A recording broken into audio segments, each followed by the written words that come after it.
बेबाक बयानी के कारण मनु भंडारी ने हिंदी कथा जगत में अपनी एक अलग पहचान बनाई है।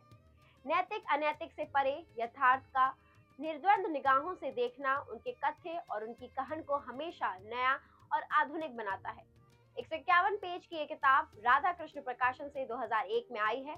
करेंगे उनकी किताब पर चर्चा, लेकिन उससे पहले यदि अभी तक आपने हमारा चैनल सब्सक्राइब नहीं किया है तो कर लीजिए और बेल आइकन भी दबा लीजिए ताकि आपको सारी लेटेस्ट अपडेट हमारी मिलती रहे। मैं हूं ओशी और आप देख रहे हैं बुकबाज।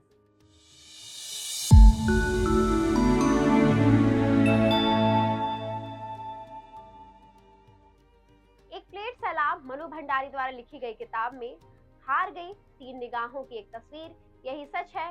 और त्रिशंकु संग्रहों की कहानियां उनकी सतत जागरूक सक्रिय विकासशीलता को रेखांकित करती है।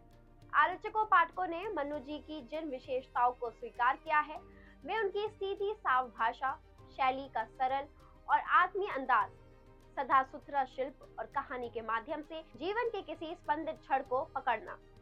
कहना ना होगा कि संग्रह में शामिल सभी कहानियां इन विशेषताओं का निर्वाह करती हैं। एक प्लेट सैलाब, बंद दराजों के साथ सजा, नई नौकरी दृढ़, सभी कहानियां अक्सर चर्चा में रही हैं और इनमें मनु जी की कला निश्चय ही एक नया मोड़ लेती है। हृदय जटिल और गहरी सच्चाइयों के साहसपूर्ण साक्षात्कार का प्रयत्न करती है। ये देखिए, मई की सांझ 6:30 बजे हैं। कुछ देर पहले जो धूप चारों ओर फैली पड़ी थी अब वो फीकी पड़कर इमारतों की छतों पर सिमट कर आई, मानो निरंतर समाप्त होते अपने अस्तित्व को बचाए रखने के लिए उसने कसकर कगारों को पकड़ लिया हो। आग बरसाती हुई हवा धूप और पसीने की बदबू से बहुत बोझिल हो गई है।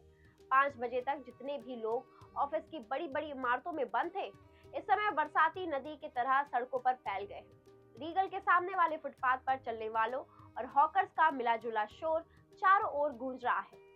गजरे बेचने वालों के पास गुजरने पर सुगंध भरी तरावट का एहसास होता है, इसलिए ना खरीदने पर भी लोगों को उनके पास खड़ा होना या उसके पास से गुजरना अच्छा लगता है। टी हाउस भरा हुआ है, उसका अपना ही शोर काफी है। फिर बाहर का सारा शोर शराबा बिना किसी रुकावट के खुले दरवाजे से भीतर आ रहा है। छतों पर फुल स्पीड में घूमते पंखे भी जैसे आग बरसा रहे हैं। एक क्षण को आंख मूंद लो तो आपको पता ही नहीं लगेगा कि आप टी हाउस में हैं या फुटपाथ पर। वही गर्मी, वही शोर। गे लॉट भी भरा हुआ है।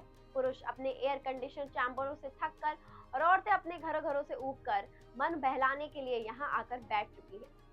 यहाँ न गर्मी है न भन्नाता हुआ शोर, चारों ओर हल्का शीतल दुधिया आलोक फैल रहा है। टेबल पर से उठते हुए फुसफुसाते से स्वर संगीत में ही डूब जाते हैं। गहरा मेकअप किए डाइस पर जो लड़की गा रही है उसने अपनी स्कर्ट की बेल्ट खूब कसकर बांध रखी है, जिससे उसकी पतली कमर और पतली दिखाई देने लगती है और उसकी तुलना में छातियों का उभार कुछ और मुखर हो उठता है। एक साथ उसने माइक का झंडा पकड़ रखा है और जूते की टो से वो ताल दे रही है। उसके होठों से लिपस्टिक भी लिपटी है और मुस्कान भी। गाने के साथ साथ उसका सारा शरीर एक विशेष अदा के साथ झूम रहा है। मनु भंडारी का तरीका सच में आपको बांध कर रखता है, वो धीरे धीरे करके आपको अपने वश में कर लेती है। साहित्यकार एक विशिष्ट मानसिकता के साथ संसार को देखता है, अपने साहित्य को युग की आवश्यकताओं के अनुरूप ढालकर उसे समयशय बनाता है।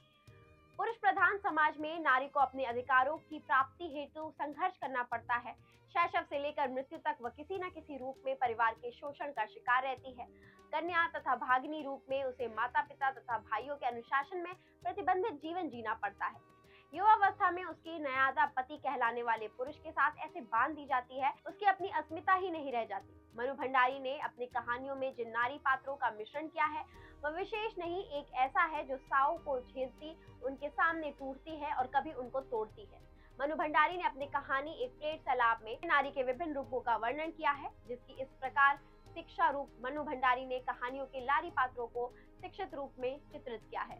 नई नौकरी कहानी की नायिका कॉलेज में प्राध्यापक है, नौकरी के साथ साथ घर के कार्यों में भी व्यस्त रहती है। तैयार होते होते यह कोई आदेश देती जाती है। मन के भीतरी पत्तों पर हिस्ट्री के टॉप तैयार रहते हैं जो उसे कल पढ़ने होते हैं, जिन्हें रह रहे के विभाग से बाहर विलीन का प्रयास करती है। पढ़ाई के लिए समय निकाल पाने के कारण उसका बोध जागृत हो जाता है। ये रवैया मेरे बस का नहीं है, कितना गिल्टी फील करती है। बिना तैयार किए पढ़ना लगता है जैसे लड़कियों को चीट कर रही हूँ। उम्मीद है आपको ये वीडियो हमारा पसंद आया होगा। ऐसी वीडियो को देखने के लिए हमारे चैनल को अभी सब्सक्राइब करें। सायोनारा।